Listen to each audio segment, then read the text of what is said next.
I messed up the camera, but I didn't, which is good. I'm gonna just fix this microphone a little bit.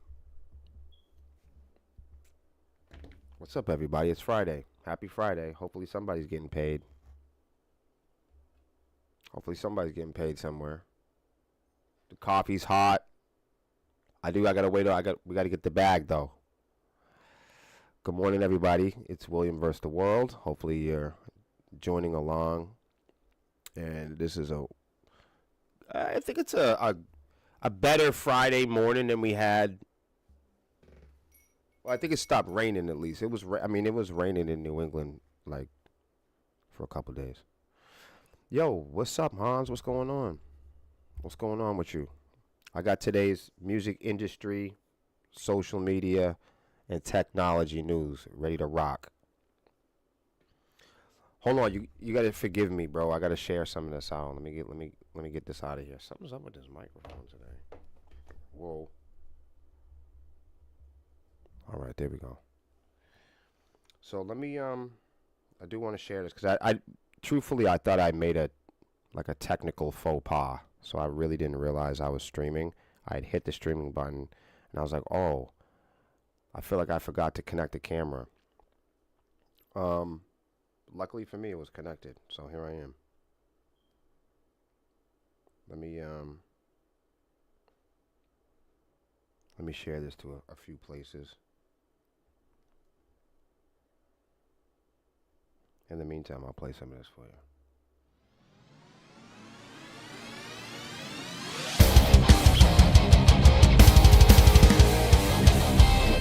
I need more places to share live streams. That's what I need. Share your podcast. Podcast promote. All about podcasts. Podcasts. Anything goes. The podcast network. Promote your podcast. Independent podcasts. Podcast with an exclamation point. I'm just sharing. I'm sharing as much as I possibly can because I'm the only one that's here. Here it is. I don't think anybody's going to talk to me from these groups.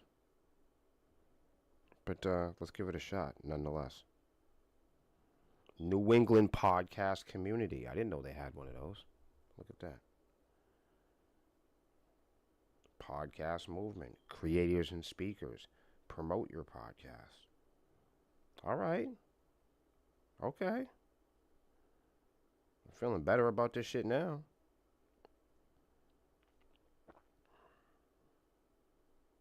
Internet pause. Wow, I didn't know all that.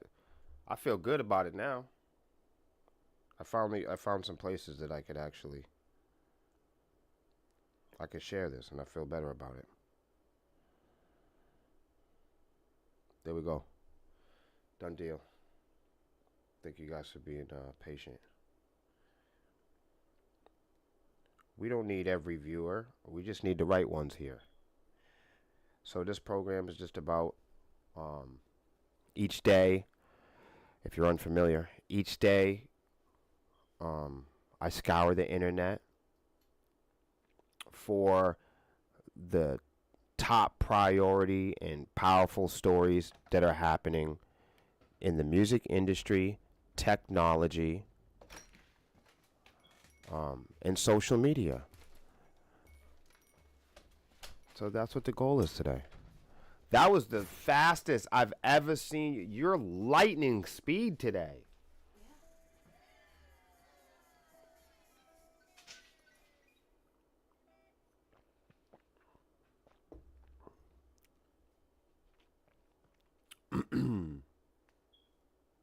So that's what I do. I scour the internet for global stories, stories in the country that are directly dealing with day-to-day music industry news, technology news, and social media. And we used to do a little of this on the Honeycomb Hideout podcast, but I'd realized and I discovered that there's three people on the podcast, so it's really hard to unpack any news without letting everybody talk a little bit. So everyone's got to be reading from the same page and following along.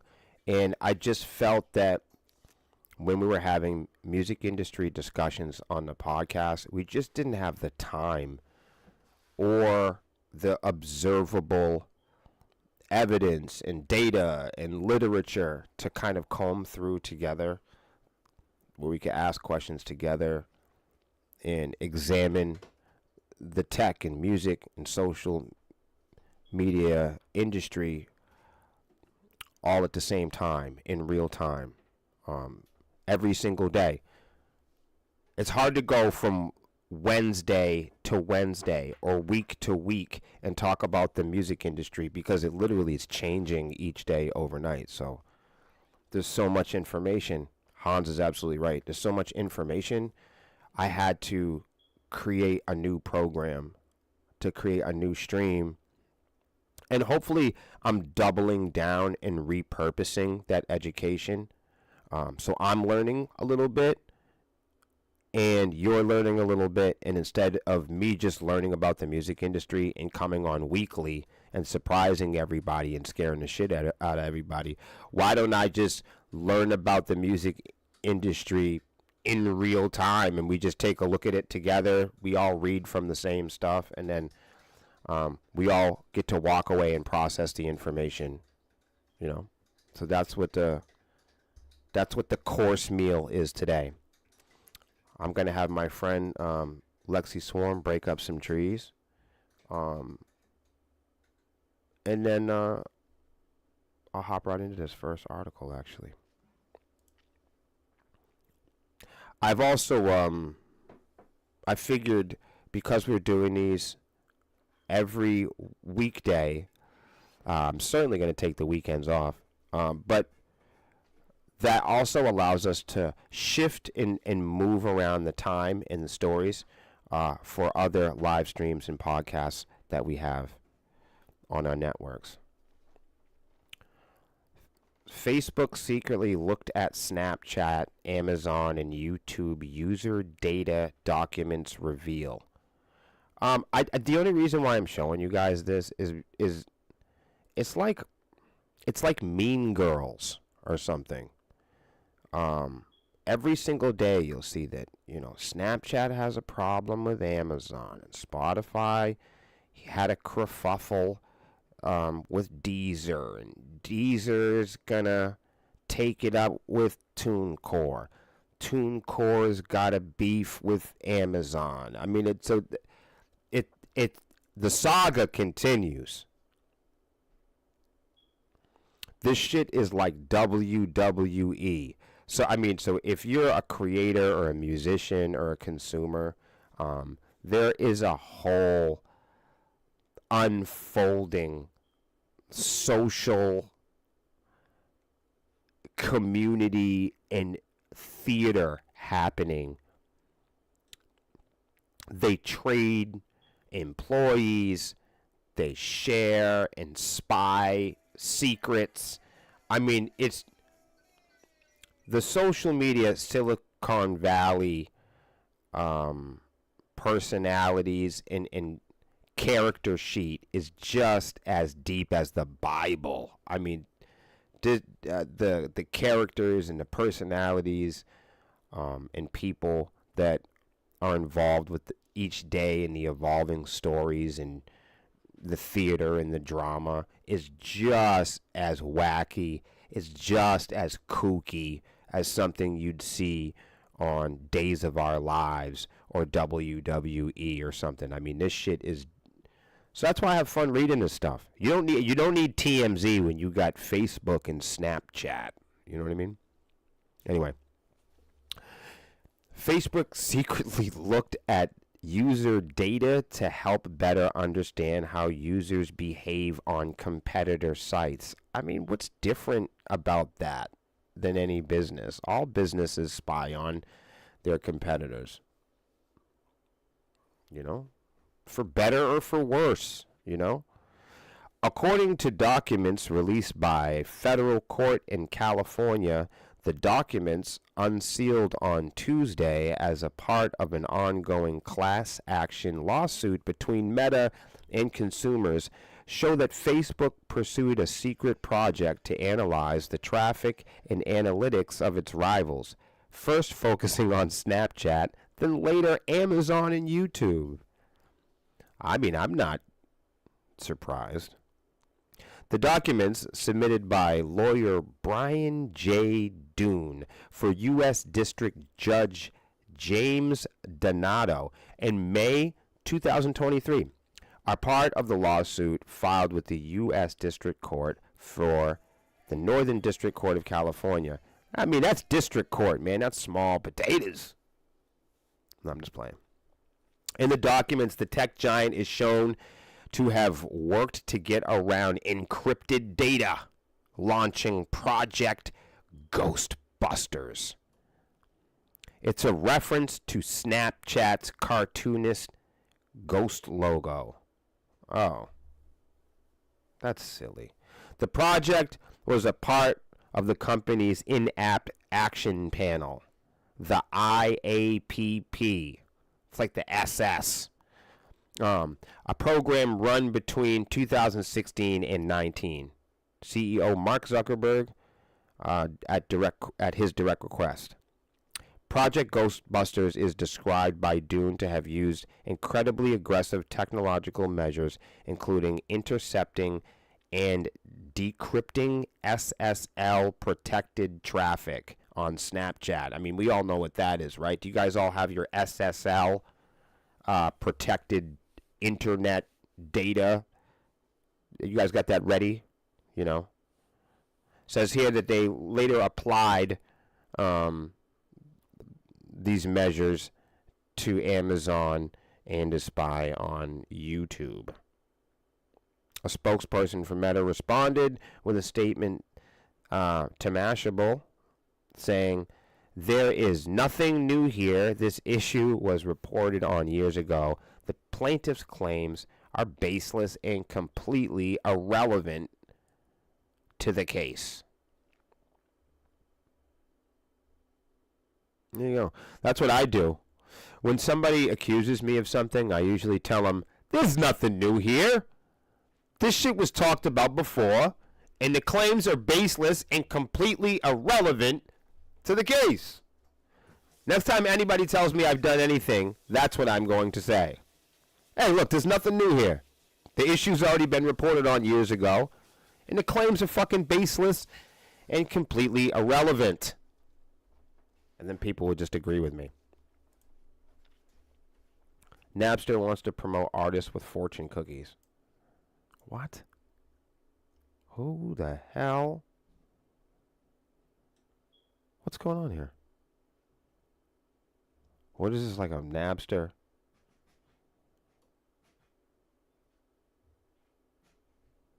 Okay.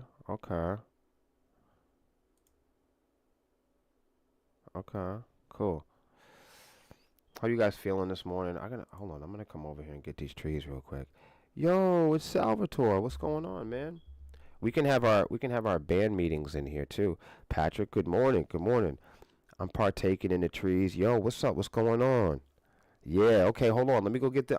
I'm just gonna go over here and I'm gonna go grab the trees. I'm gonna freshen up my coffee a little bit and I'm gonna return and we'll go through this next article. Welcome to the program, everybody. If you're new here, I do this every day at 10 a.m.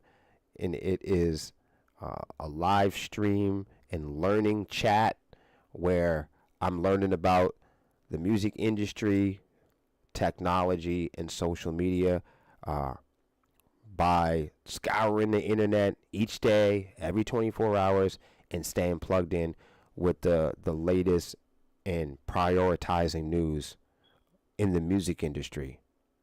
And then we talk about it, we read about it, we talk about it. If there's a word that we don't know, we look it up. There's no live stream that is like this one anywhere on the internet, where each day we look at music industry news in real time. And instead of talking about it like folklore, instead of having guesswork, instead of debating about it in comment sections, we actually look at it right here together at the same time. You don't know more than me. I don't know more than you. I mean, cause that's the problem, you know, a lot with independent artists is that the music industry is it comes ego first. So, it makes us sick to learn from each other because we always feel like, you know, that horn player doesn't know more than me. That drummer, who does he think he is knowing about the music industry more than me? It almost seems like having an image of knowing about the music industry is more important to people than actually knowing about it. Like being right about the music industry is somehow powerful. You're gonna have power over other musicians. But guys, gals, in life, it's not about what you're doing. You know, it should be more about the reason why you're doing something. I mean, blow the horn. But if you haven't thought, I mean, get 4,000 followers. But if you haven't thought what to do, like when you get that 4,000 followers, I mean, great, cool. You've come all this way. You've gotten yourself a record deal. But like, what are you going to do with it? Cool. You come all this way. You've got yourself a blue check or a YouTube plaque. What are you going to do with it? How are you going to leverage the knowledge? How are you going to leverage the success? How are you going to leverage the followers? How are you going to leverage the images? So a lot of times when we talk about the music industry here on social media, far too much people are more obsessed with being right about things on social media rather than learning about them together and being able to share information. Because when we can share information and we're not competing in the form of who knows the information first and who has abundance of information more than the other, at that point we're just arguing over who has more free time. Who's paid their rent early and has more free time to fuck around on the internet and read about the music industry. And I'll tell you who. That's me. Now I'm going to go get my coffee.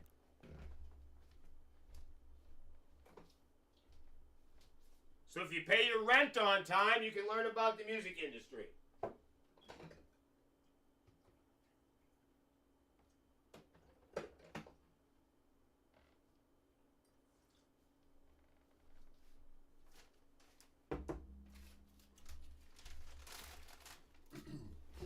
As always, this morning I'm going to let you guys pick the strain.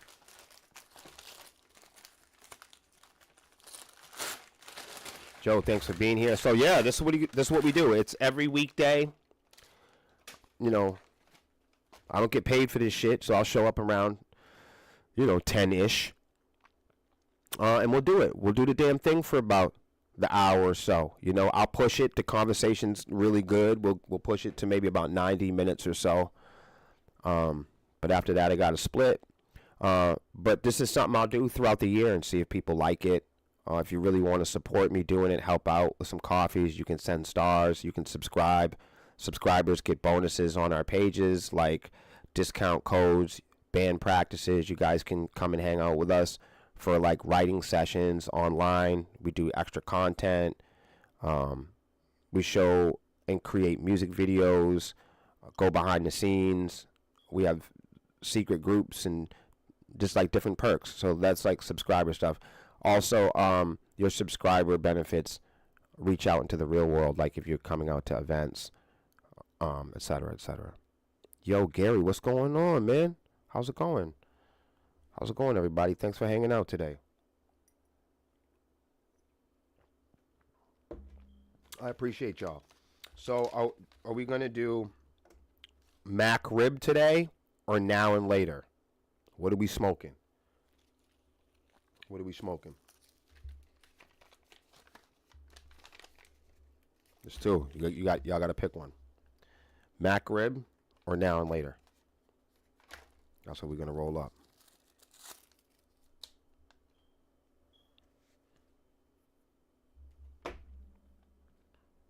In the meantime, we'll do another article.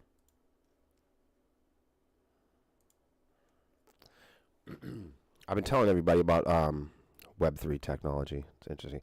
So Napster, you guys are familiar, at least in the early years of Napster. Napster was a company and technology that was involved in piracy, music piracy, stealing music, media, data. And if you guys can remember, Lars from Metallica going to court, speaking on behalf for musicians everywhere,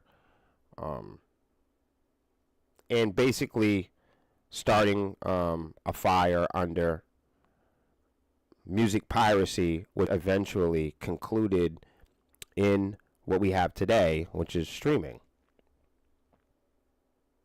Today, Napster is a legal streaming music vendor and actually is one of the better paying DSPs. I know that's kind of weird. But yeah, I think Napster pays like I think, don't quote me on this, but I think Napster pays like 3 times as much per stream than like iTunes and Spotify. But you can look up that on your own.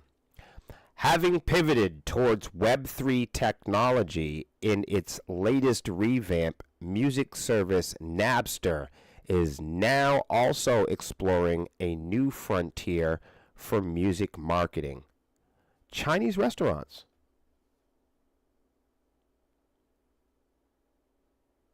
Everybody loves Chinese food.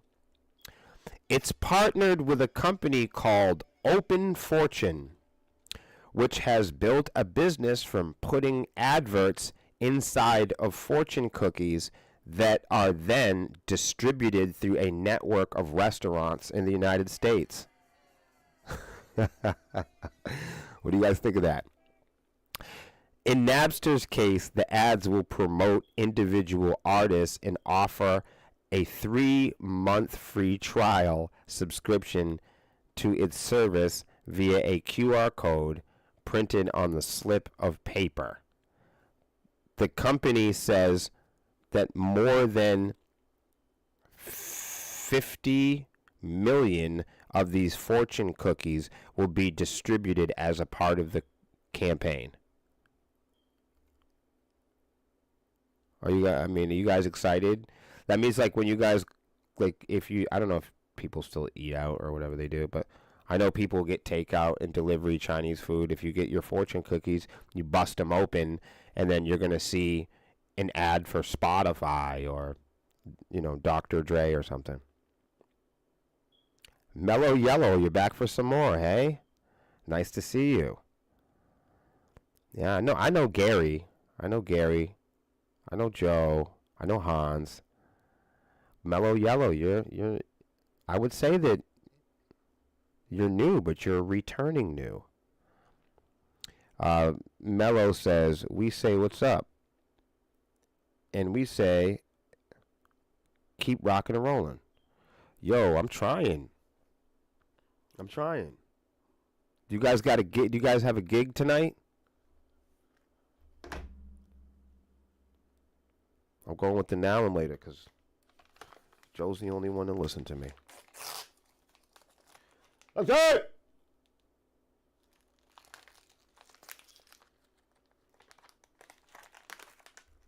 That's funny. We never eat Chinese. We don't. Oh, you don't like Chinese food? You don't like Chinese food, really? Not that, I'm not saying like, oh, you need to like it. I can't stand when people do that to me. I'm the reason why I'm shocked is because I don't really like Chinese food either. At least like whatever like the American fast food brand is. You know what I mean? I can't say that I've had like authentic food made by people in China or something like that. Like I'm sure that they're, or like Chinatown, I should probably try some. So I'm not sure how authentic Chinese food is here, like in Manchester. I don't know. All I can say is I'm not a huge fan of Chinese food, and everyone is always shocked when I say that. Because growing up, I used to hear people say, I could eat Chinese food every day.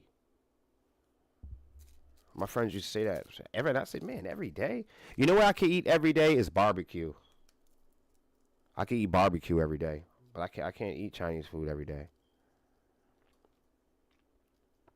Gary says, my fortune cookie said, Confucius says, man who lays woman on ground has peace on earth. You heard that? What? He said his fortune cookie says, Confucius says, man who lays woman on ground has peace on earth. Yo, you ain't lying, bro. Plant that seed. Yeah, it's agriculture. We are. Mello says we are going to be performing soon until April 5th, 2024 at the Spring Dance at St. Pius X Catholic Church for the Sunshine Club in North Carolina. That's what you're doing? That sounds serious. I hope they're not paying you in holy water and communion bread. That's all I'm saying. Hope they're not. Actually, it's probably more than Spotify royalties that get you. Bless you, my son, for you have been fucked.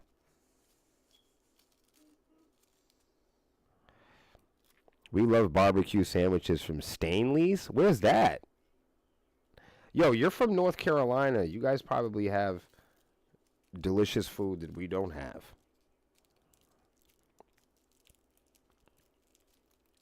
Han said, deliver the seed to gain points. He like Halo glitched.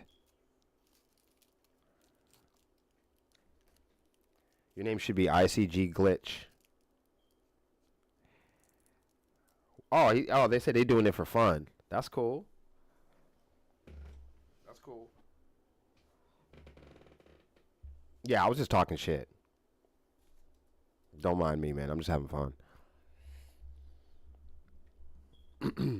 No, I know you guys. You guys have whatever reason you're doing it is your reason. I'm right behind you. One time I played a wedding. Just me, not even the band. I just played just me and my guitar, and I honestly it was a nerve-wracking gig. It was about 2 minutes of finger picking. I'm like all these years, I would never miss a note doing this, and I'm probably gonna hit a bum note or like a muted note. Like, oh man. Yeah, I was like kind of like shaky, until it was time to play, and then once I had to play, like my guitar instinct kicked in, and I was like, oh okay, I'm just playing guitar. Sorry, it's weird.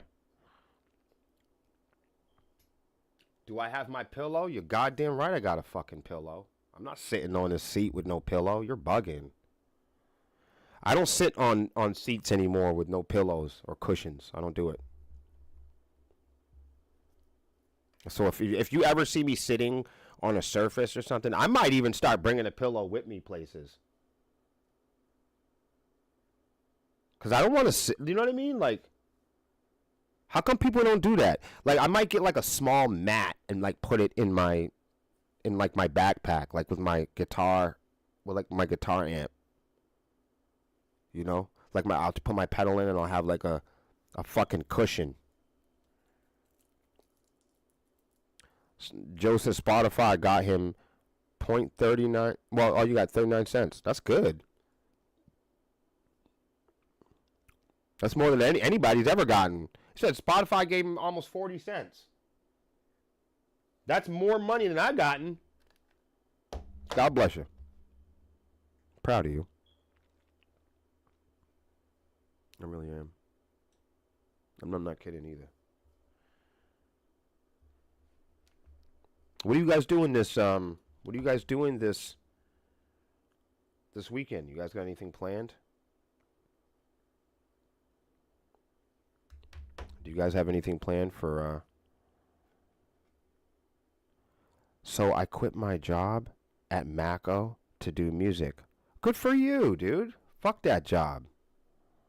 Man, fuck that job, man. You know, there are some people on earth, I'm sure, you'll go to them, your friends or your family or people that pretend to be close to you, and you'll say stuff like, man, I quit my job to play music. And they'll go, oh my God, have you thought this through? Oh my God, you know what you're doing?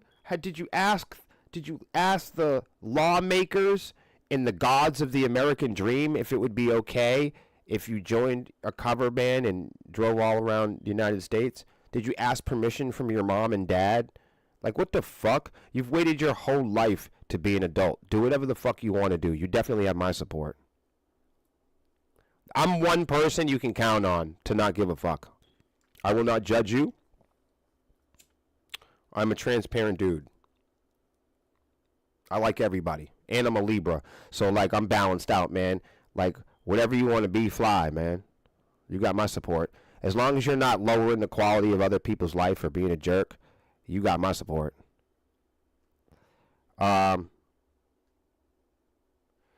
We do things. We do have reasons for fun, singing and dances. Yo, I'm feeling that, bro. You don't need a better reason to do it. We say we just do karaoke for fun as well. I like karaoke. It just makes me nervous. You know?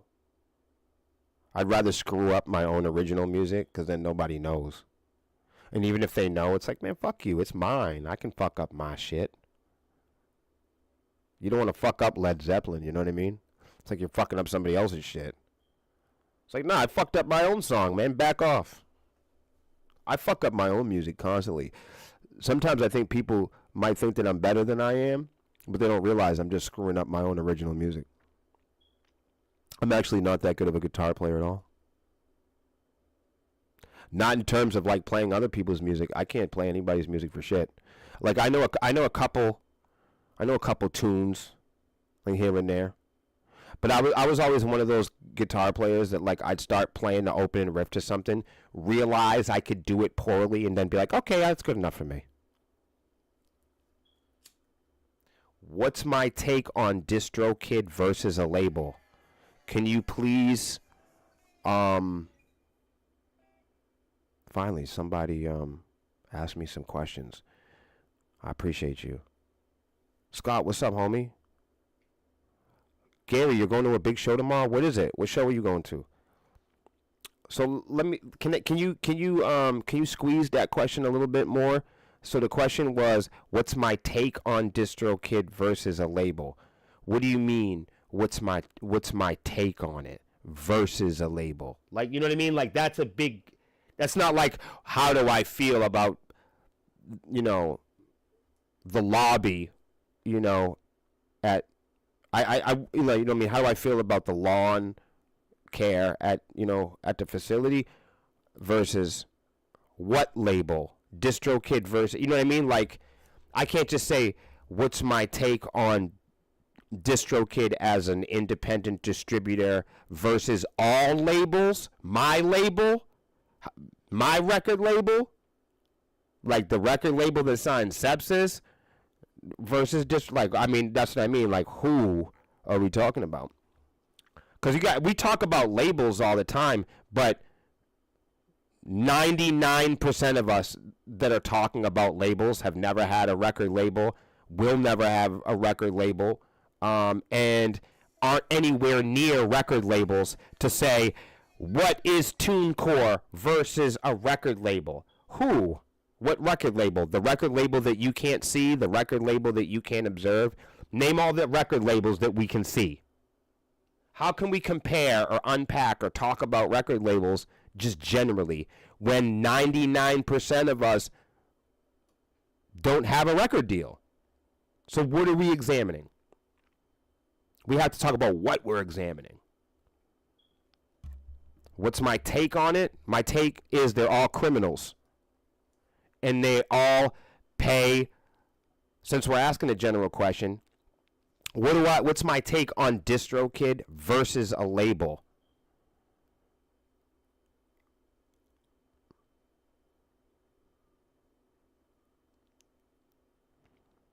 So looking at that question at face value, the difference is a label is going to give you money and loan you money and loan you their services. They are going to loan you their promotional tools. A label is going to act like a bank. Listen up. This is the difference. This is the answer.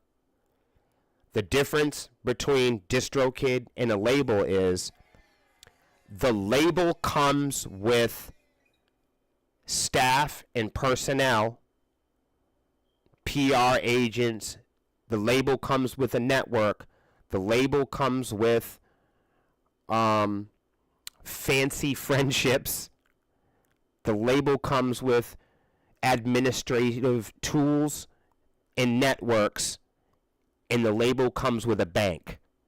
And that bank is set to loan you the services, the products, the financing, and the features to push your release. Whereas DistroKid is just a catalog. DistroKid just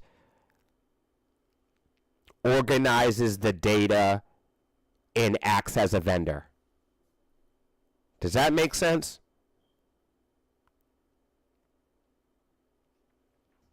Does that make sense? That's the difference between DistroKid and a label.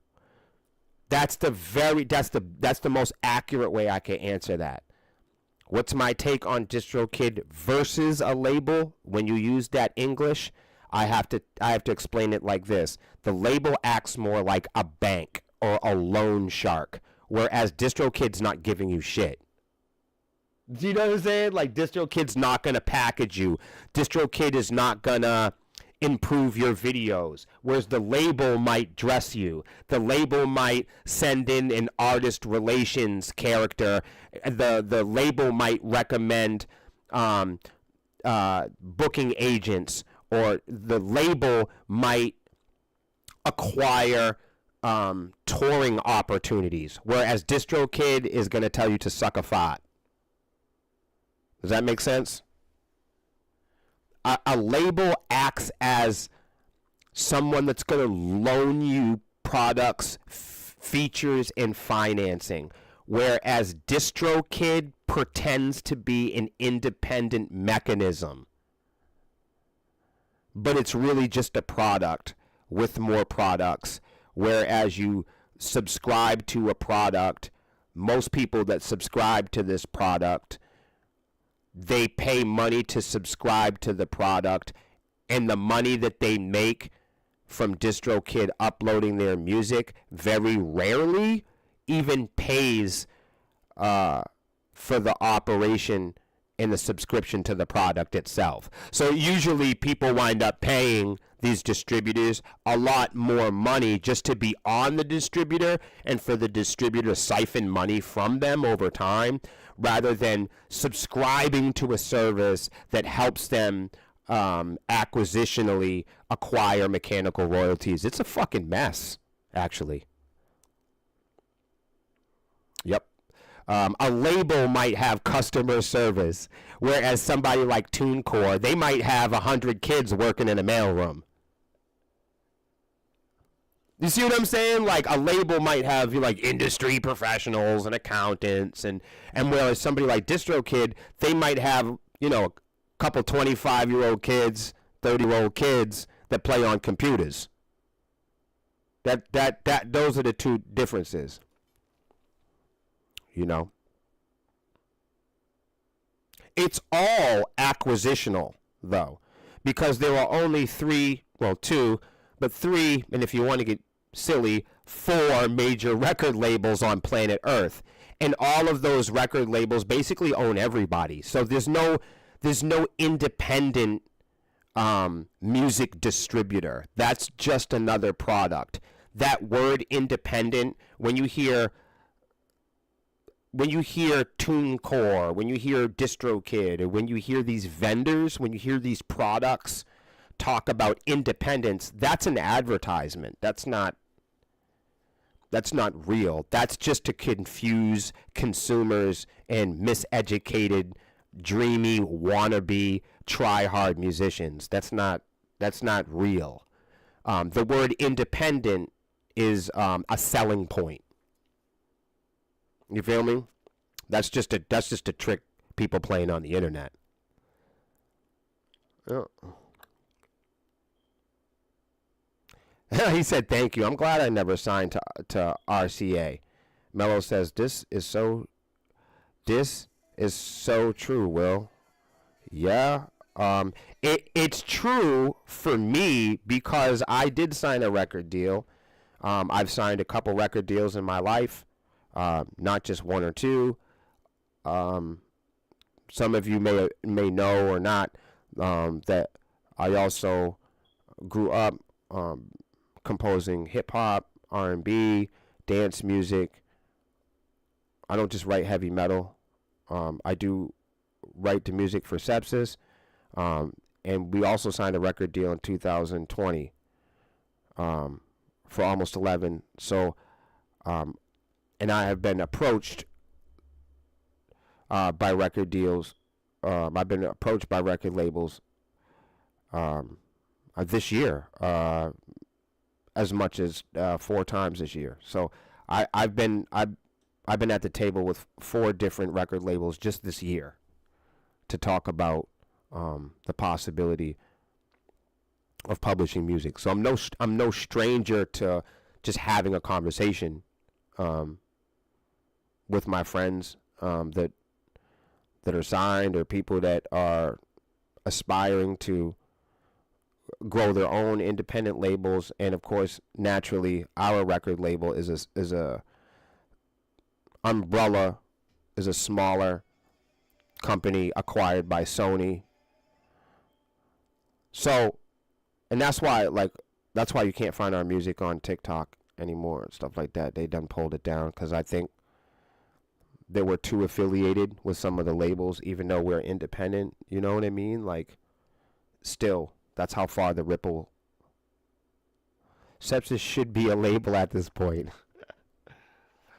The thing is, like I said though, Joseph, in order to be a label, you got to take from other people, and that's not something I'm willing to compromise with. Ashley, good morning. What's up? Joining the party. I hope everybody got their coffee nice and hot. I barely lit this joint. Hold, let me light this joint for real and pass it. I've been talking.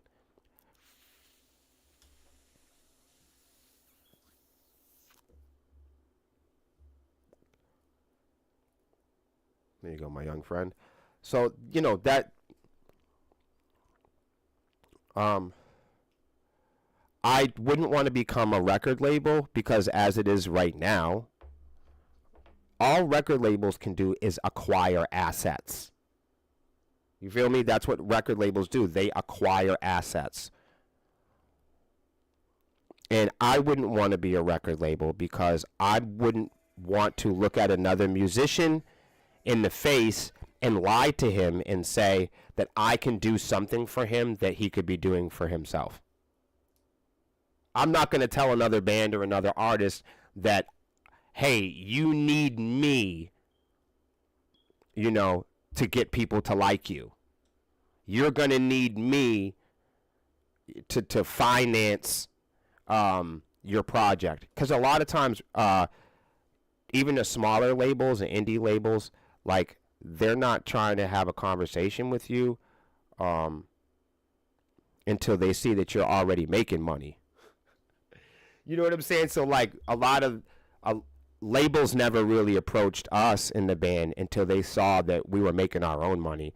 And when they approached us, the only thing that we've been approached, the only common denominator from the labels that we talk to is that most of the labels agree that we're doing all the right things, and how can they get a piece? So that's why I don't, However, I will say this. I don't have a problem with labels, and I don't have a problem with a great deal. What I have a problem with is a bad deal. What I have a problem is unfairness. What I have a problem with, what I question is, fair compensation and, you know, equality and human rights and, making a living, shit like that, paying the rent. I'm not talking about being rich and famous. There are a lot of artists out there that should just be making a living. I think on the surface, people always think that artists want to be rich and famous and want to be stars. I think that's a big misunderstanding. A lot of us artists, we just want to make a living. We just want to be able to pay the rent, every now and then, afford underwear or something. Or Chinese food. Hans says the record labels are one big bank. That's what they are. They're lenders. And, 50 years ago, you couldn't shoot video, right? So your record label would hook you up and plug you into those networks. 100 years ago, artists didn't know that they could purchase and hire their own PR, their own booking agents. So, a label came into your life and they filled in the gaps and provided those things for you. 30 years ago, artists didn't do their own social media. We weren't our own accountants and merchants. Today we are. So what the fuck do we need a middleman for? The bank. You need a middleman if you don't have any money. You guys getting it? Record labels are for people that want to borrow money. Record labels are there for musicians that want to owe the record label money. Most artists, when they sign a record deal, including us, wind up owing the record company money because the record companies claim losses on you. So they always have excuse after excuse why they don't pay the artist. Because they always complain, they always claim about absorbing the losses when the artists aren't good enough, which is the same thing that independent distributors do, which is the reason why society has been confused, which is why consumers think that independent music is low quality music. So they confuse everybody, they can trick everybody into not paying attention to the real value of independent music. And that value is getting dreamy suckers to subscribe to mechanisms that take money from them.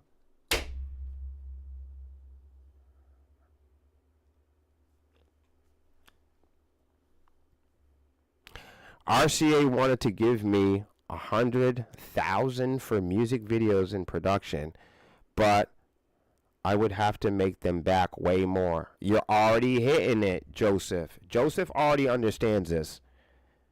He would have wound up owing more money. So they would have given you that advance money. And, especially if you're young and impressionable, you might have went out and got a haircut. Of course, they would have encouraged you to get new shoes, to look the part, right? Then you got some of that money's got to be spent on recording. If this is 100 years ago, artists had to hire their own sound men and lighting guys. 150 years ago, you couldn't just put an amplifier in your backpack. You need to hire a team to do that. 100 years ago, 55 years ago, you needed a record label because they had the networks, the photographers, the press, the TV, the placements. 70 years ago, you needed a bad actor to go and speak in your behalf. You don't need that anymore. You don't need anybody to submit you to placements. You don't need a label to carry your laptop for you. You know what I mean? You don't need a 17-man crew to run Pantera. You just don't. There probably was a time when you definitely did. We've learned this in Sepsis. That's why you've seen we have downsized also throughout the years with gear, with staff. 10 years ago, it took 10 people to run Sepsis. Today, it doesn't.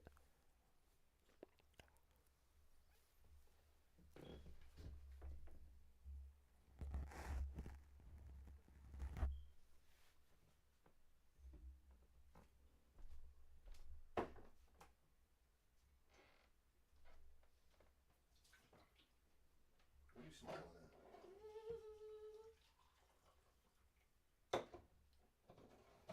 Yo, you want to make another one of these? This is not working for me over here. You don't like the coffee? Did you like this morning's coffee? Yeah. The morning it was good. Oh. Your, I didn't your get coffee was good. My coffee was bad. Oh, I didn't get a cup of my coffee. I got a cup of your coffee. Oh, yours was better than mine. Oh. It really was. I liked it. We're over here switching coffee. Mello says we agree on that. Yeah, and you know, I try to not narrate, you know, from a perspective that is unrecognizable. And what I mean by that is this is my direct narrative because I've signed contracts and I have partnered with record labels. So this is just my terrible narration because it's my limited experience. You might talk to somebody else and they'll tell you, man, this is Will's wrong, man. You know, my record label's amazing. If you have an amazing record label, I'm not disappointed in that. I think you should tell the world about it. Death Row was the label that pays me. Unfadable, so Cheesem tried to fade this. Looks like you are stretching out, we say to you. You know, I'm kind of like you guys, Mello. I'm just playing music. I really am, man. I stopped quite some time ago. I stopped waiting in the music industry lottery line for things to happen to me, you know? And I kind of took a more assertive and proactive approach to my music in my life. So Scott says, truth, the thieves have been doing it for decades. The story has not changed when it comes to the music industry. Like, how come Scott knows this and like musicians and people don't know this? Why don't people just regularly know this? Like any bank, if you owe them money and don't have it to pay them back, they just take the home you have. There goes your contract. Yeah, and I will say to some degree it's even worse than a bank. It's like a casino. They're going to take you upstairs and break your fucking arms.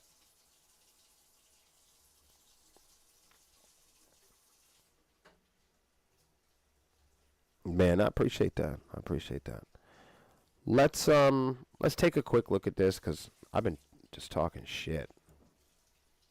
But I did want to. This is a lot. This is a big read. I don't want to like get into this whole bit, but fortifying your finances in a tactical way to shielding you against scams in 2024. We love talking about scams here on the Sepsis page.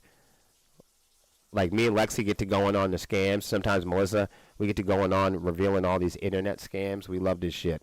But this is fortifying your finances. And I thought this would be cool to share with everybody because of just the big boost we all have in technology and fear of robots and everything appearing to change so quickly. And I just thought it'd be kind of cool to go over some of these things. They got the definition of what they are, and I was just going to go through some of the bold print. Some of the stuff you may be able to recognize or it seems familiar. Some of it may be new to you, but that's what we're doing here.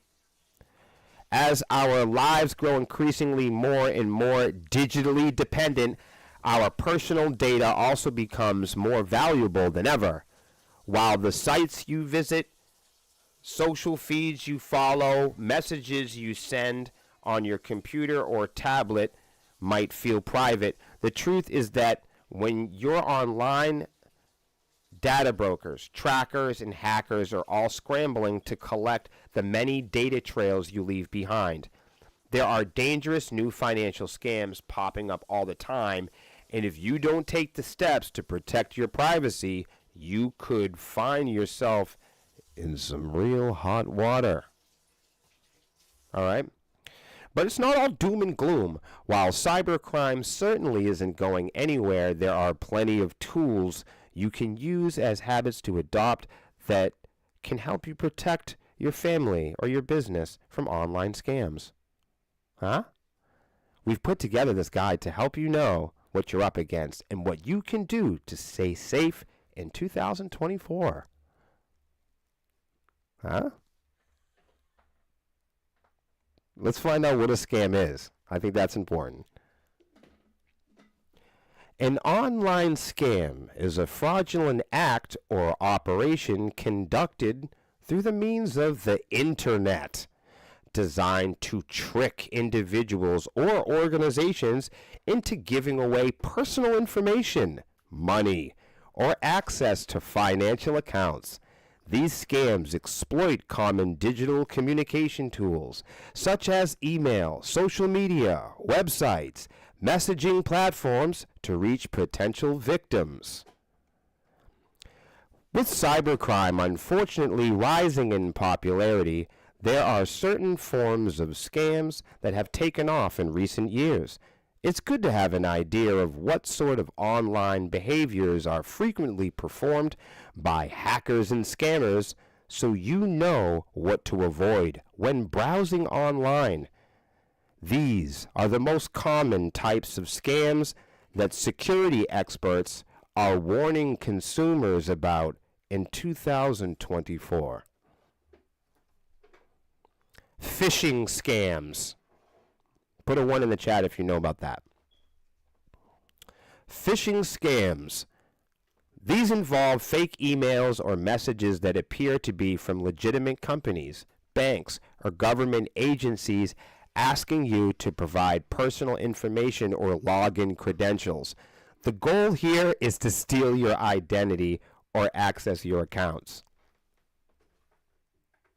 Just don't go for it. You need your own security system, your own personal inventory. So when you run into this shit online, you have to ask yourself what kind of state you're in, if it seems too good to be true, if you can afford it, right? Ask yourself these questions before just clicking on shit. Damn it, I can't be sitting there with all of you in person all day telling you guys what to do. Investment scams. Offering high returns with little or no risk. These scams lure you into investing in fake opportunities, such as Ponzi schemes, pyramid schemes, and non-existent ventures. Lottery or sweepstakes scams.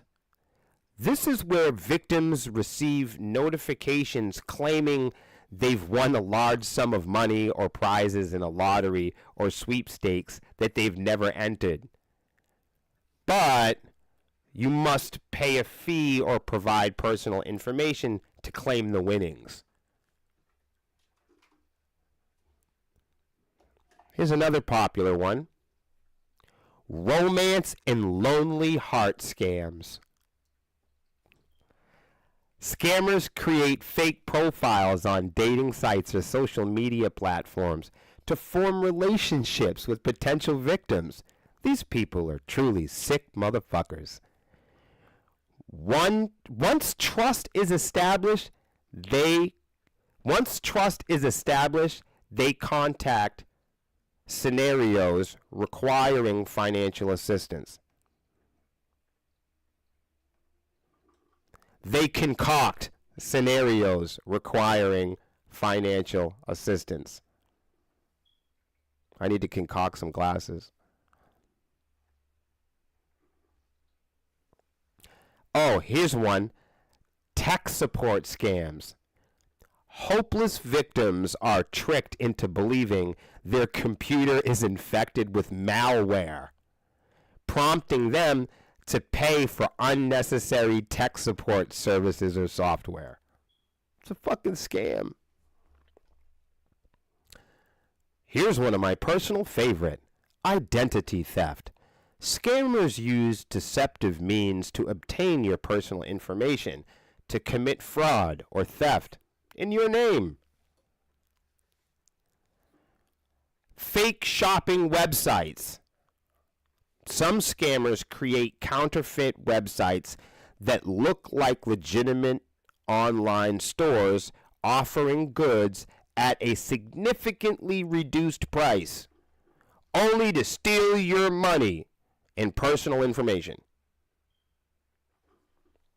Here's one of my personal favorite: charity scams. These exploit people's generosity, especially after natural disasters or during holiday season. These scams involve soliciting donations for fake charities or causes. That's a popular one in music. Cryptocurrency scams. These scams trick investors into sending money or digital currency in exchange for non-existent returns, including fraudulent investment platforms. This includes fraudulent investment platforms and fake ICOs, initial coin offerings. I don't know a damn thing about getting ripped off on cryptocurrency. That's like a whole new cyber snake bullshit. This is crazy. I've never heard of this one before, and it seems really terrifying. But let's take a whack at it. Ransomware. It's a first for me. But this type of malware blocks access to a victim's files or computer system until a ransom is paid. Some truly diabolical shit. Often demanding payment in cryptocurrency. Ransomware is an increasingly, unfortunately, popular form of cyber attack in 2020. Oh, that's so strange. My little daughter just called me. Everything she does is cute. I'm like, she's calling me during my stream. That's so cute. So, yeah. Damn. Now that we have some kind of idea on what the most commonly used tactics for scammers are, we can start to keep an eye out for them in our everyday lives. The rise of phishing and scams means that you not only have to be wary of unsolicited messages from strangers, but also from your friends, from your family, and organizations that you actually trust. Okay?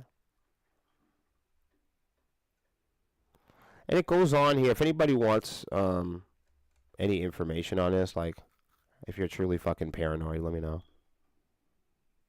Let me know. What the fuck is that? No thanks. All right.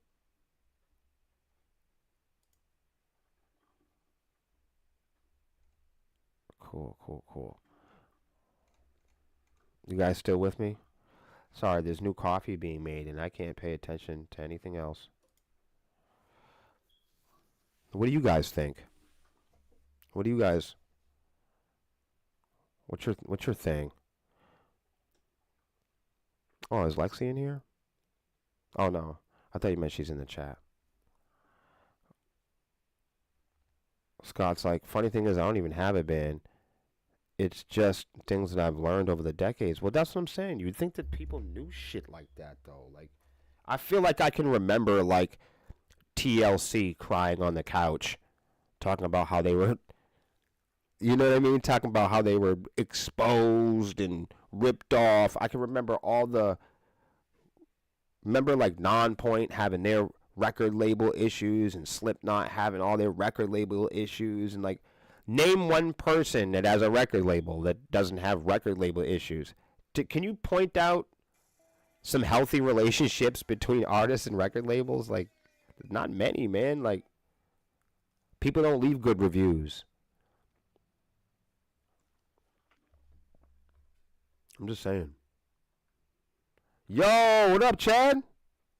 What the fuck is up? Or I'm starting to get excited for this Melissa birthday party bash thing. I'm starting to get pumped up for it. I'm starting to feel like metally, you know.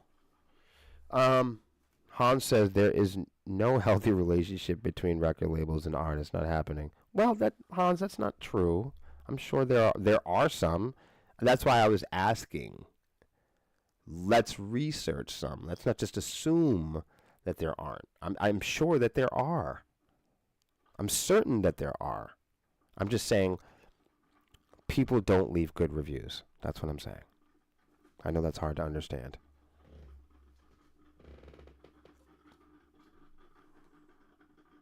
Oh, I think the coffee's ready.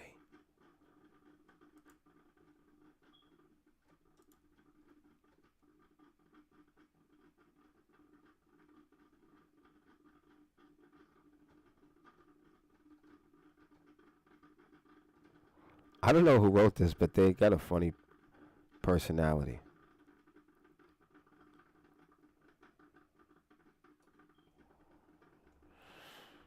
Mm-hmm. Mm-hmm. Mm-hmm. Mm-hmm. Ah. Mm-hmm. Okay, so I do these a lot. I go and I'll just read about things that are like changing the world, you know? And I follow people and I study people that write, lecture, make predictions, and measure things that are happening in the world. So I just wanted to share this one person here, and they have a quarterly system of making charts of how the world is changing, and then they give a brief description of why. So here's the 10 that I wanted to share today, and that's AI surpasses human beings, Sheen in fashion sustainability, K factors, health, expenditures, and doctor wait times, church attendance, the dopamine culture, EV sales, gaming. So let's just take a quick look at this. Again, this is just his name is Rex Woodbury. He wrote this the other day. It sounds like a fake name. Like, whose name is Rex Woodbury? Somebody look him up. But sometimes I just to like look at this shit. You know what I mean? This isn't like fact. You know, but I like to just look at what other people are talking about, what other people are thinking about. Because sometimes that will encourage us to do research on our own, you know? It doesn't have to be right. It doesn't have to be wrong. It's just that it's more of like a conversation. It's more like a topic. It's not... It's part of a conversation that further leads to fact-finding and truth-finding behaviors. Hope y'all understand that. Oh, really? Okay, well, I didn't know. That's good. I'm glad you said something so I don't say anything. I don't say anything crazy. I try to have a little bit of like humanity. You know, I think the cool thing about visiting the Sepsis page, unlike other rock and roll bands at our level, is that we try to go live frequently and message our fans and comment with our family here in the Swarm. We try to do that like every day, you know. So you have to be self-aware when you have the responsibility of having a following and people tuning in and checking out your music. You have a real responsibility of having a well-balanced attitude and kind of keeping track of what you're saying online and what the energy is, and you have like this desire and ambition to be authentic and to keep it real. But with being authentic and keeping it real, sometimes the stuff that comes out of our mouth in a live broadcast, not only can I be inaccurate and not always say and not always be able to drive home and illustrate what I'm feeling and what I'm thinking. Sometimes I just can't compose the words to do that. And then sometimes also we're human beings, we're misunderstood. But I think what I'm talking about is me saying the F word and the C word and the B word and the D word. I like to swear up and down the tree. Yeah, I grew up in the system, so you know what I mean. Where I'm from, swearing is celebrated. Using tough language just means you care. Where I'm from, you know what I mean. If somebody says the F word, that just means you care. Doesn't mean nothing bad, but I do understand for sure. Like especially like when I'm talking, like my daughter is one person I don't know how to talk. Like I don't know how to talk to her at all. You know, I don't know if I should be authentically me. Like she doesn't use any poor language, and here's the crazy thing, like growing up, my son never used poor language until, you know what I'm saying, he never used tough language like that until he was tough enough and old enough to be doing that. You know, the first time I think I ever heard my son use the F word, it was like normal, because it was like, oh man, you're old enough for that.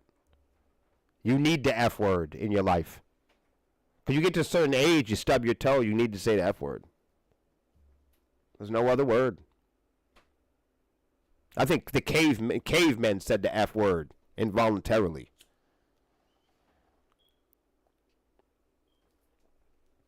Wow, thank you, Scott. Hell yeah, man. I'm gonna read this long. No, I'm not. Hans just put up a bunch of record labels in the chat. I'm not sure why I did that, but he sure is helpful. I love you, Hans. Thank you very much, sir. Thank you, bro. We're all going to go look up record labels for the rest of the afternoon. Why would we do that? Why would we do this? Why would you just list off? Why would you go online and copy and paste a list of record labels in the comment section that we're not going to read that? That's how much I love you, bro, to be this honest with you. No one's going to read that. I read 3. Interscope, Gavin. I mean, we could just do that. Why would you do that? I'm 43 years old. I could sit here without looking on Google and I could just start naming record labels. What the fuck value is that going to do? Water Country, Six Flags, the Queen of England. We can make lists of things. There's already a big list of shit. It's called the internet. That's where you got that list from. If I wanted a list of shit, I'd go to Google. God damn it. Now, you guys out there that don't know, you know, Hans is like a family member and probably pushing me closer to a heart attack. But nonetheless, he's sending me lists of record labels. You do know that this is a live stream for independent artists and musicians and creators on social media that don't have record labels. The information provided here are for people that don't have managers and record labels and budgets. And here you are, dropping off the list of record labels. For what? And look, I hope somebody collects this list, and then I want them to go email every one of these record labels. And then wait to die. Because you will die before any of them send you an email back.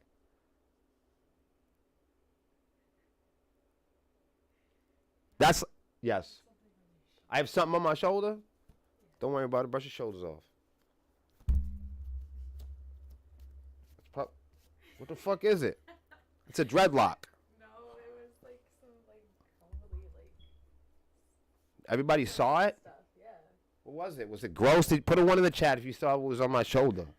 What was it? A fucking pair? Don't try to rewind it neither. I got you. Thank you so much. Would you like to hear? Good. Pass the cigarettes. I'm just kidding. I don't smoke cigarettes. I used to, though. All right, let's get this going, okay? 10 things that are going to fuck the world up.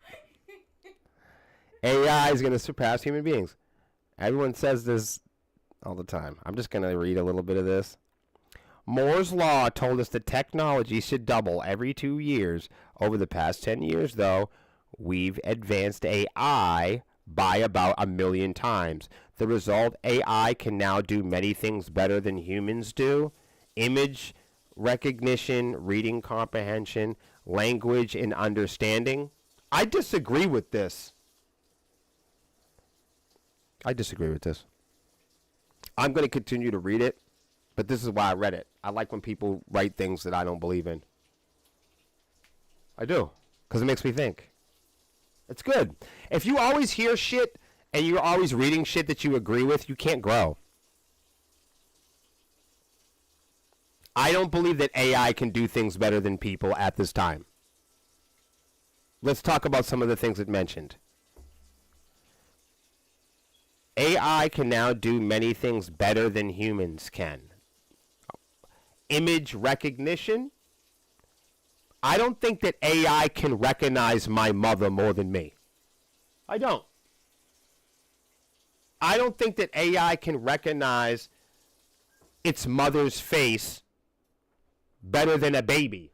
I think a baby knows its mother more than AI. I think a brand new baby that's never even seen the fucking world before knows more than AI. I think it comes out of its mother's vagina, and I think it automatically comes with the installed facial recognition that is better than AI. Eat a prick and argue with me. I just won. I killed that. I killed it. One shot. One kill. What's next? That's facial recognition. Reading comprehension, we already know that's bullshit. How many times have you wrote something into generative AI and it's been completely confused? I think it's right on par with dumb human beings. I don't even have to prove that one. You guys can know that. And this is language understanding. No. It can't understand language. You want to know why? Because it can only understand with another fucking crooked supervisor programmed it to understand. So it actually can't understand. All right, we're done with this. I take back everything I said about that guy. I was going to say something like he was smart or something.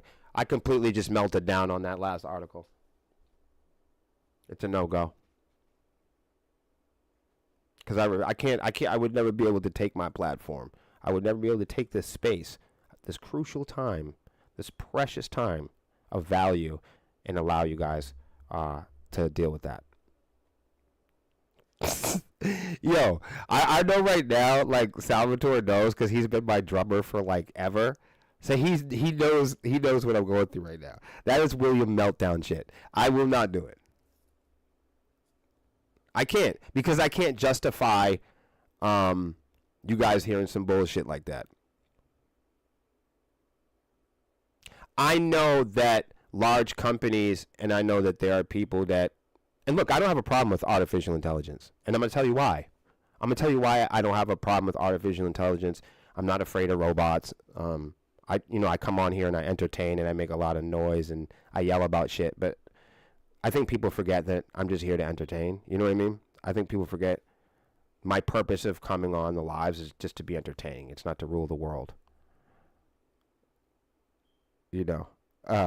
But the point is, I might look like or sound like, or just based on the story, that I might not like AI, or that I'm intimidated by AI, or maybe I'm surprised, or I'm just now learning about it.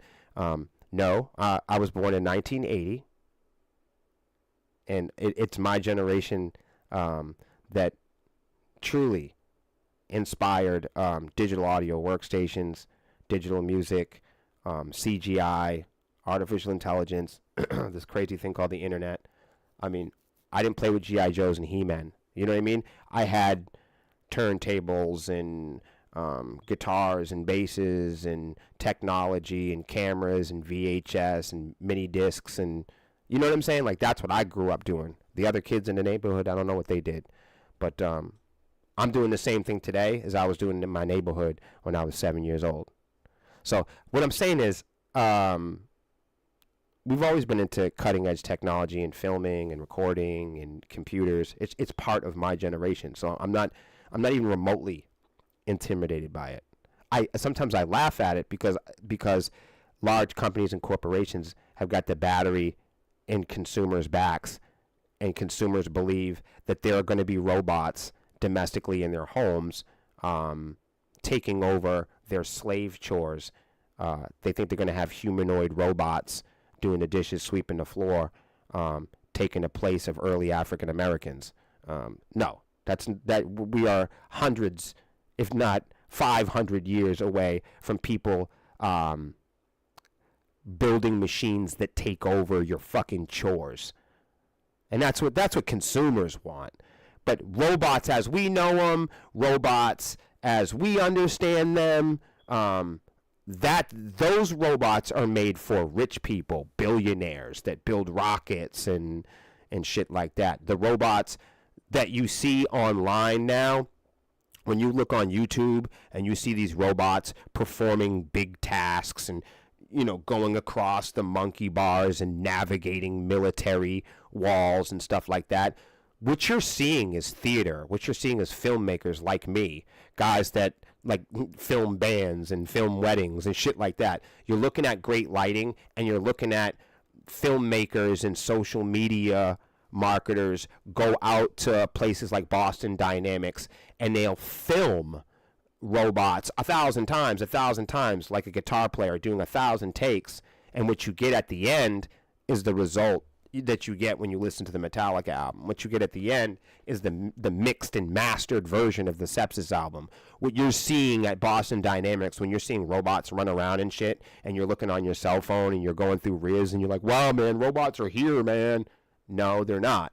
What you're seeing is content creators, guys like me, put on a fucking show, and then consumers are reacting to theater. You're reacting to the robot makers and the developers do 100 takes of a robot trying to navigate a wall or something, or put an apple in a bucket, and they're tweaking it, and then they're making adjustments, and then they're measuring, and then on the fucking 100th take they get a shot of it, and that's what they use on Google. And if you honestly, like, if you look up robot failures, if you look up, you know, AI, you know, failures, there's far more videos of AI getting it wrong. There's far more videos of robots falling on their face. They just don't go viral.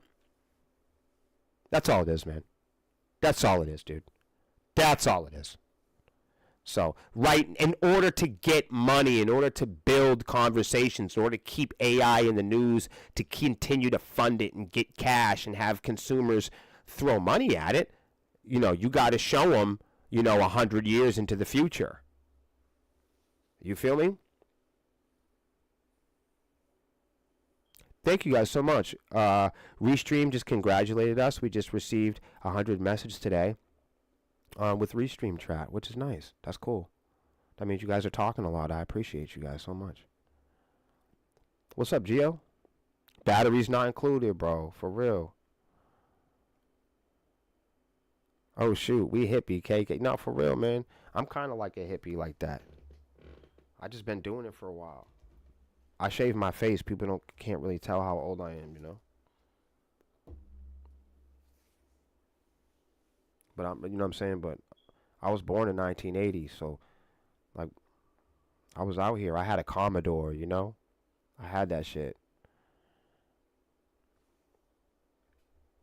I was the first kid on my whole street to have a computer. I was the only brown kid in my entire neighborhood. I was the only brown kid in my entire neighborhood. I had a Nintendo. I had a we were the first family on the whole block to have a computer. You know, that's why I know about it. So I'm not, when I talk about AI and stuff like that, I think sometimes it feels like I might be intimidated or I might not like it. But the truth is, what I'm trying to tell you is I'm not intimidated by it at all, because it doesn't do anything, and it's not going to do anything. It's not going to replace the things that consumers want it and hope it and expect it to do. It's not going to replace slave chores. Do you feel what I'm saying? That's what everybody's hoping we get to. So when people throw money at AI, they're hoping that someday it's going to do something for them later on. But I say, in the future, only suckers have hope. You dig what I'm saying? Silly musicians and consumers and people at home that are standing in line, waiting for awesome things to happen to them later on, are clearly not living their life today. Because if you're somebody that's sitting there today watching this stream and you think, oh, wow, someday there's going to be something good for me. Someday, you know, down the road, great things are going to happen for my band. That's like saying, then in the future, only suckers have hope. Because if you're sitting here hoping and you're not doing anything and you're not living your life outright and fully, and you're living your life hoping, then chances are in the future you'll be doing the same thing. Fuck you talking about? We used to watch a movie, Music 1988, Satisfaction. We used to watch a movie, Music 1988. Is that a song? 1980, get off my lawn. Oh, no, I feel, I know, I feel you.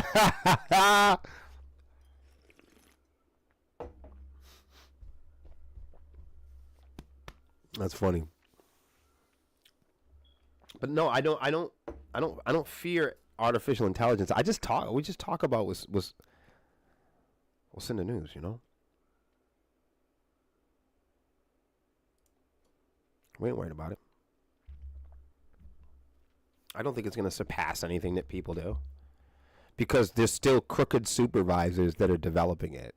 It's human crooked supervisors that develop these fucking toys. So when people make the claim that AI is going to come in and do all this awesome stuff in my life, I go, well, let's look back in history. We went to the moon. I mean,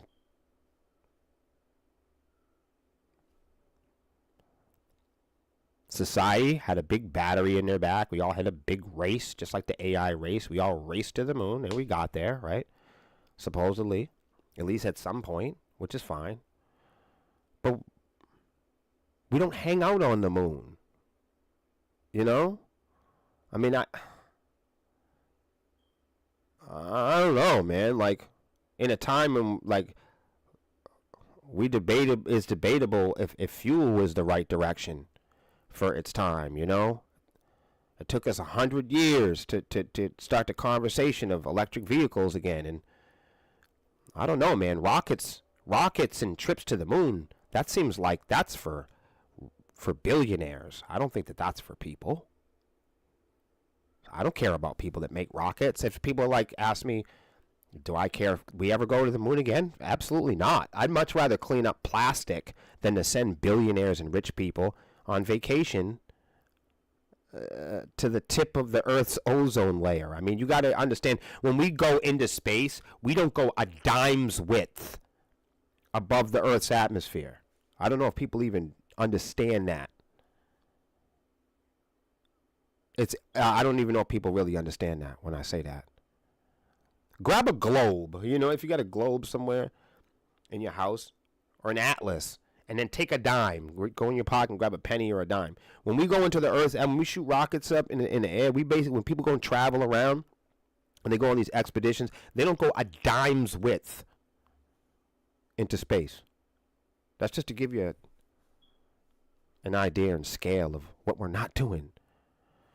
But, you know, they convinced us to pave all the roads and they convinced us to do all these things. So it's like, now we have this entire world wrapped in plastic and fuel and everything else. And that's what we did. That's cool. And it took us 100 years to talk about electric vehicles again. So, I mean, they promised that the internet was going to open up all type of worldwide web opportunities. You know, we were going to be able to make friends in West Africa and share blueprints with friends in Ireland. I don't see that, you know. They promised us all the time all this stuff was going to change our lives and it was going to make things better and easier and more fun for us. But and people have only found that there are more chores. With all the devices, they promise that there's going to be less chores now, you know. You put the more apps on your phone, the more chores you have, the more notifications you have, the more things you have to swipe and click and poke and register and, you know, confirm. And it's crazy, bro. So,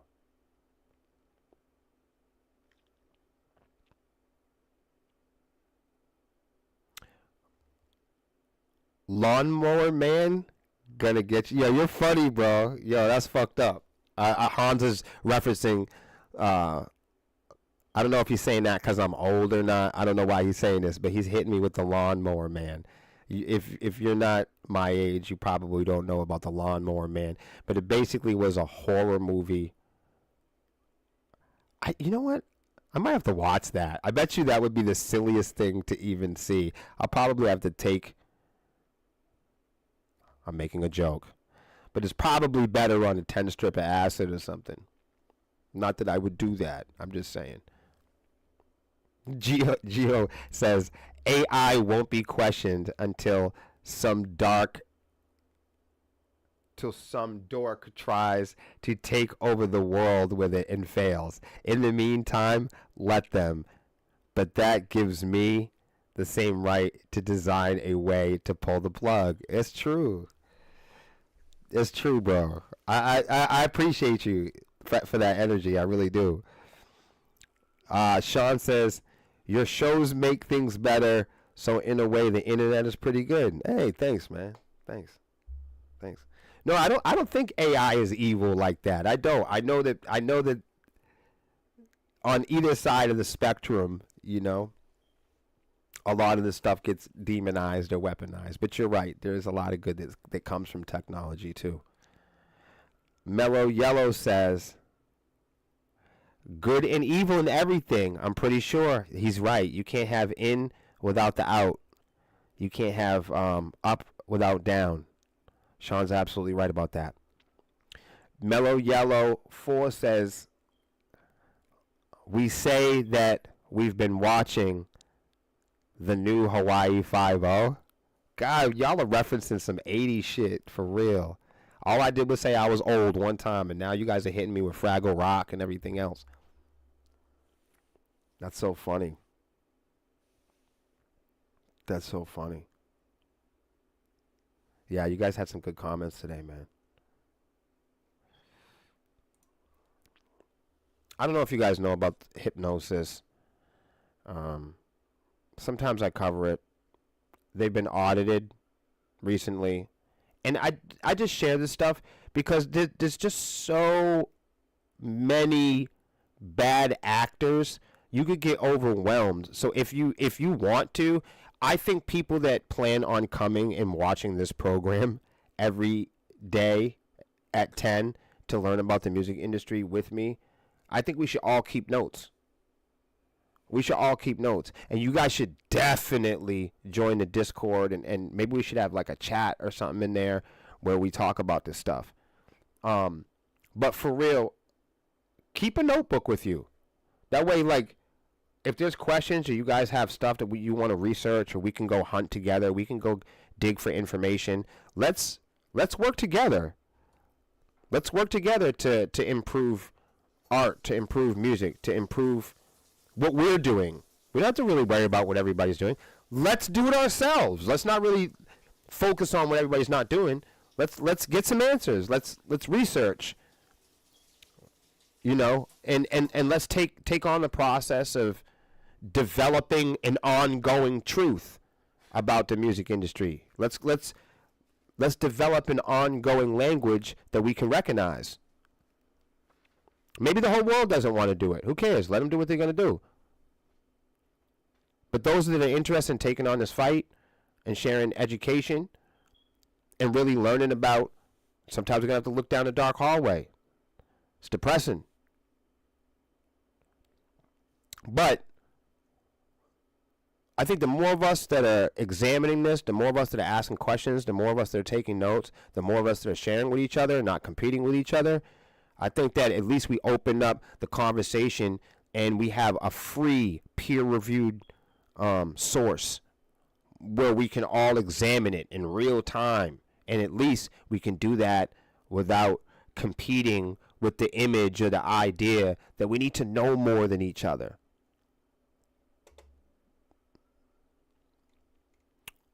So anyhow,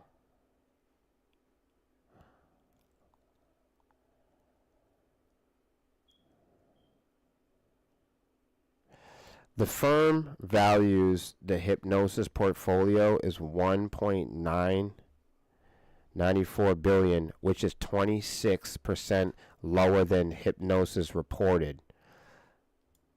Remember I was talking to you about numbers lie, you know, and when the entire music industry,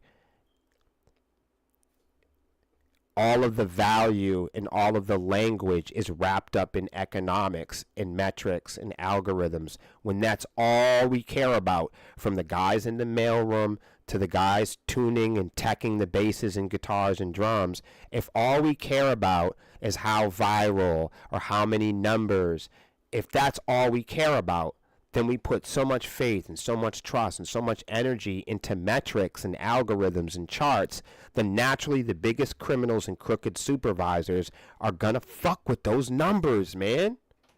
We've already have plenty of evidence. The common guy, the common soccer mom, people sitting on the front porch know that streaming is a joke. The cashier at the Winn-Dixie or Market Basket, the casual conversationalist knows that Spotify rips off artists. And people know, people understand that erections are rigged. Elections are rigged. Those are rigged too. But elections are rigged, and competitions and band battles and erections. It's all rigged. But when everything is built on metrics and streams and charts and graphs and popularity, when every musician from Drake and Adele to, you know, to just the average guy doing karaoke or having a cover band or tribute band, that's a wide spectrum of people performing, you know. When the entire industry is industry, the entire industry is economics, and those economics aren't all of it is based on metrics. I don't have a problem with some of it. I don't have a problem with some of this being economic. But when all of it matters, when all of it is followers, when all of it is inflated, this is what you get, man. You get the largest companies in the world. You get every company. It becomes normal for these large companies to inflate 26% of their earnings.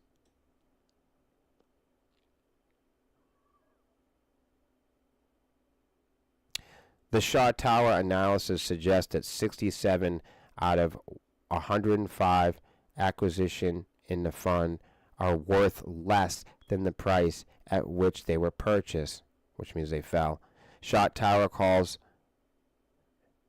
HSF's projections aggressive and stated that 75% of the trust's catalogs missed their growth forecast. So basically, they were saying that on an average of 23% each year. I wonder how if they do that quarterly. And I just want to show you, like, because Hypnosis songs have been, you know, in the news if you've been following a lot.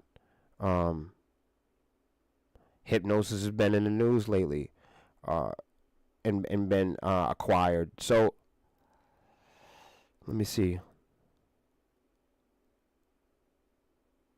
I just want to make sure we're not missing anything important. I just wanted to show you that yet another streaming company. I think that's all we got today, but that's good. We got a place in time for tomorrow to continue the conversation. But let me read what you guys got to say here. There's a new Hawaii 5-0? Yo, take it easy, Mello. Be cool. I'll be back tomorrow to hang out. Scott says, I don't get Hollywood revamping old school movies and TV shows. Me too, bro. We'll have to talk about that tomorrow. We're going to have to talk about that. Hollywood is not original. No, you're right that it's not. They wind up destroying most of them. You're right. No, I know. It's like the remix. The remix is the most popular song in America. It's weird. You guys be safe. I love all of you out there. Be kind. Be generous. Take your time this weekend, man. And please, if you can, go listen to a couple bands you ain't never heard before. You know, if you can't get out and see someone, if you can't rock out in the next weekend or two, you know, take a few moments when you're on the shitter, for God's sakes. Instead of looking up that old dusty porn you got, take 3 to 8 minutes. You know, go on Facebook and just take a chance on 2 bands, you know. Close your eyes and take a chance. Look up heavy metal, look up hard rock, or whatever you want to, whatever genre, and type in your state or town and write down 3 to 5 artists and just listen to them all weekend, man. Maybe go find a Sepsis song that you don't really like that much, and maybe it's not on the top of your list. Play it 2 more times. See what you think about it. You know that band that you saw in the beginning of the year, and remember you told them you were gonna follow up on them and check in on them and go subscribe to their YouTube. Remember that band, that local band that you saw in the beginning of the year? You promised them that you keep in touch. Take 2 minutes or 3 minutes after this, you know? Go see what they're doing. Go like one of their posts and go share their newest stuff in the swarm. I appreciate y'all.